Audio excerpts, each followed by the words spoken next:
tingnan nyo naman guys, at hindi namin lubos akalain na si Kulot ay kaya pala nawala ay nagpa-rhinoplasty kay Doc Yapi. Yung nagre-retoke. Siga ay inggit na inggit at gusto ding ipasip-sip ang kanyang laman-laman at ilalagay doon sa lalamnan ni call center. Timo ang pupusunan. Sa noo ko gusto ilagay. Noo niya. Ako yung maalis aring pusa sa lalaman. Pusa? Padukit mo? Guys, sinan nyo naman. Gutom na gutom si Kulot at naglabada. Ibit ito talaga nagpa-rhinoplasty. Timo ang tangos ng ilong niya. O, timo may bridge. Magpainit ka daw ng tubig, sabi ni boss. Magpainit kayo yung tubig, sabi ni boss. At bawal itong napapagod. Walang yung laki ng hikaw ni ate. Ang baduy!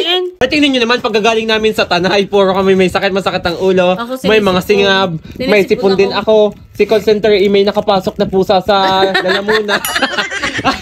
Ay, nagkahiting. Ay, nagpunta lang ng tanay, pumasok ang pusa sa lalamuna. Umupo na nang umupo sa sa lamay. At tingnan nyo, may halak. Ayaw uminom ng sulase. Hindi ka na yung